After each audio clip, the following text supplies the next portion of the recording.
It's Weight Loss and Wins Saturday. How much did I lose last week on the carnivore diet? Welcome back to the channel. If you're new, I'm Karyn, and my husband Dan and I are working our way towards becoming more self-sufficient on our acreage, looking toward retirement. And I do have a video coming up of an exciting new addition we're going to be making to our homestead with a look at both our diet and becoming more self-sufficient. So that is coming up, but today is Saturday. And Saturday is the day where I weigh and we talk about my weight loss and wins. And in this video, after we do that, we're going to be talking about some frustrations and struggles that I've been having that maybe you can help with. And also, we're going to be talking about what I've been eating. And I have a fantastic cut of beef that I want to share with you this week, and also a recipe that you might be able to use to help with your ground beef. So that is why we are in the kitchen today. And also I have a video hopefully coming up this afternoon on the first time smoking meat, which was last weekend. First up is weight loss and wins. This week on the carnivore diet, I lost another 2.4 pounds, which now brings my total to 19.7 pounds.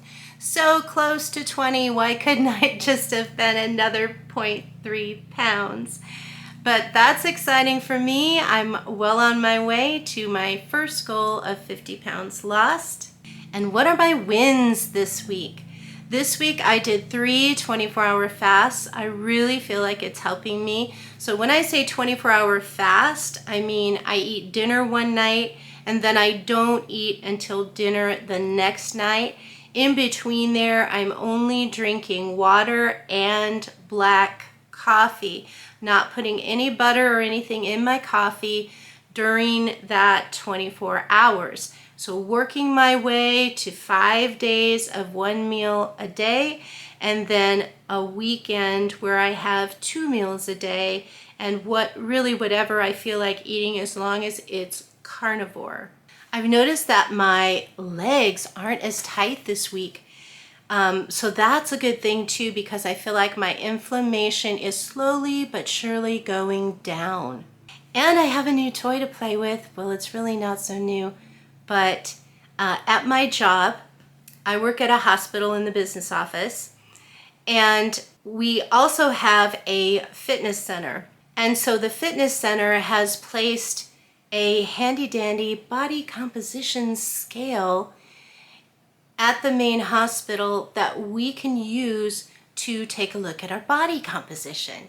And I had forgotten about it because they've had it there for quite a while, but one of my friends at work reminded me that that scale is there. So I decided that once a month or maybe every Friday, I don't know, I'm going to take a look at my body composition.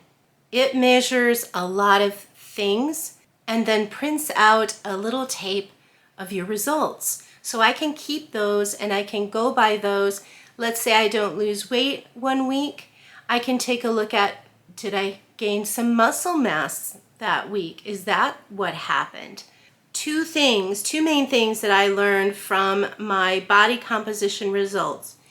Number one, under all of this fat, I have a normal lean body mass.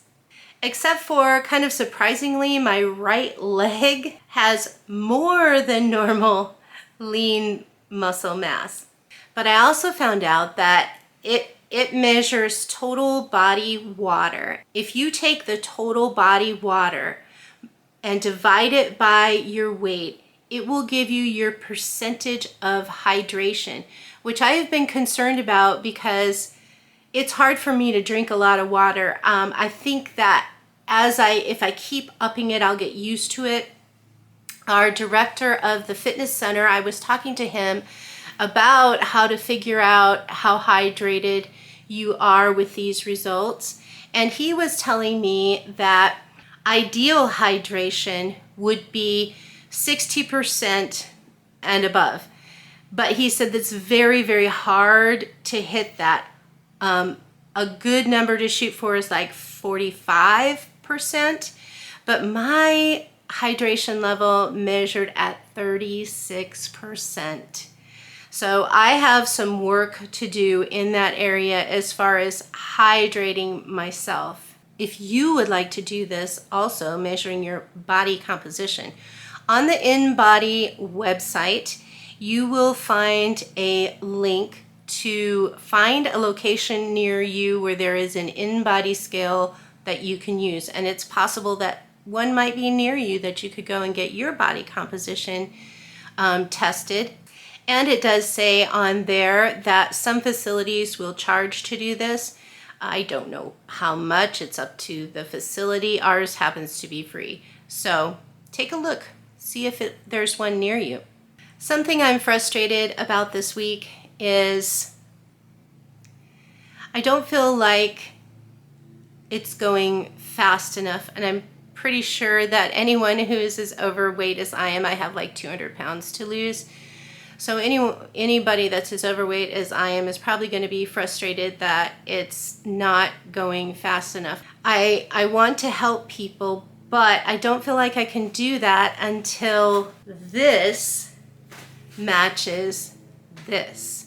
So I know a lot about the carnivore diet right now and how it's helping me and how it's helping other people, but until I get, some really good results as far as weight loss, I don't feel like people are going to believe me about it as much. And so this week I have been feeling like, man, I just want to get there. I just want to get, a bunch of weight off, so people are asking me, what are you doing? So that's been a frustration for me this week. Yes, I know safe weight loss is like 2 pounds a week, and that's really kind of what I've been doing, but just a little frustrated. I do feel like I have been eating dirty carnivore, not been focusing on the ruminant meats. I've had a lot of smoked pork this last week, which I have that video coming up. So I think that going forward, I'm going to try to make at least 90% of my eating following the BBBE, which is the beef, butter, bacon, and eggs. And we'll see if that gets me any faster results. Now I want to share with you a really good cut of meat that I found, and it's half the price of ribeye. My local grocer had on sale picanha. I don't know if you're familiar with that or not. I think it's becoming more popular in the United States, but it's a very popular cut of meat in Brazil. And if you would go to a Brazilian steakhouse, even here in the US, you would find that they serve picanha. So the picanha was on sale for $7 a pound, which is actually less than half the price of ribeye right now at my local grocer. Here is what it looks like. It's kind of a triangle shape. It's thicker on one side than on the end. It's actually from the back portion of the beef. It's just below the fat cap at the rump area, and they're only about 2 to 3 pounds, but boy, are they so tender. They're extremely tender. I would venture to guess, if you cook this right, you would find that it is just as tender, if not more tender, than a ribeye. It does not have the marbling of a ribeye, but it has a large fat cap on it. And that makes for some delicious eating, getting your fat in with your meat. So I sliced the picanha into about 1-inch thick steaks, and I fried it up with some seasonings. It was really, really good. And I have 3 more of these roasts, and I'm going to smoke some tomorrow because it does have that nice big fat cap on it, and I think it will be really tender and juicy. So you'll get to see how that turns out in a future video. The other thing that I got this week from the grocer is I had them save me all of the beef fat trimmings because I don't feel like I'm getting enough fat. Like I need to eat more like high fat with protein secondary, and I feel like it's been more protein than fat. They saved me the beef fat and trimmings from just one day at their store, and it ended up being 30 pounds. I'm like really excited about it because you can chop this up, which I did a couple times this week. You can chop it up and fry it in a pan till it gets crispy.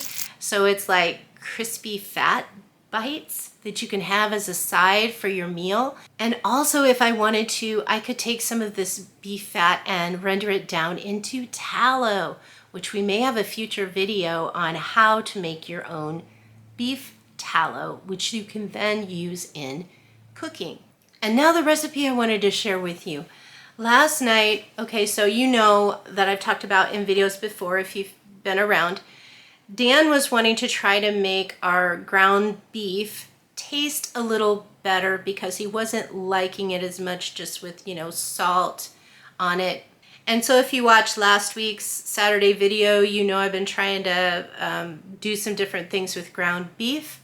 Now, if you like blue cheese, you know that blue cheese on a hamburger is really, really good. And yesterday I remembered that. So I went looking for some kind of blue cheesy cheese sauce that I could pour over a hamburger steak that would still be carnivore. And I found one, so I want to share that recipe with you.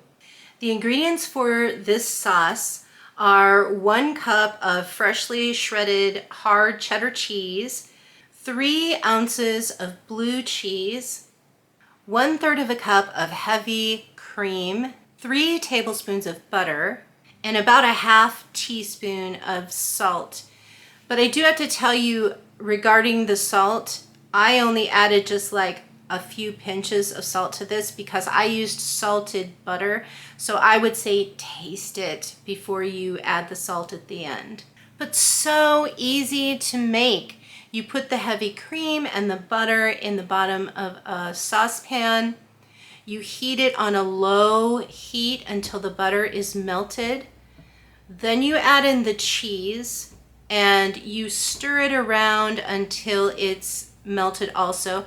Then you want to turn it up just a little bit until it starts to bubble around the edges. Then you pull it off and your cheese sauce is ready to go. I did have some little chunks of blue cheese still in mine, but I like that. So last night we had hamburger steaks with a few bacon crumbles on the top, and then poured this delicious sauce over the top, and it was really, really good. So I will be posting our video later today or tomorrow about smoking our first meat, and I hope that you will watch that for those of you that know how to smoke meat and give me some tips because there was a little issue with it.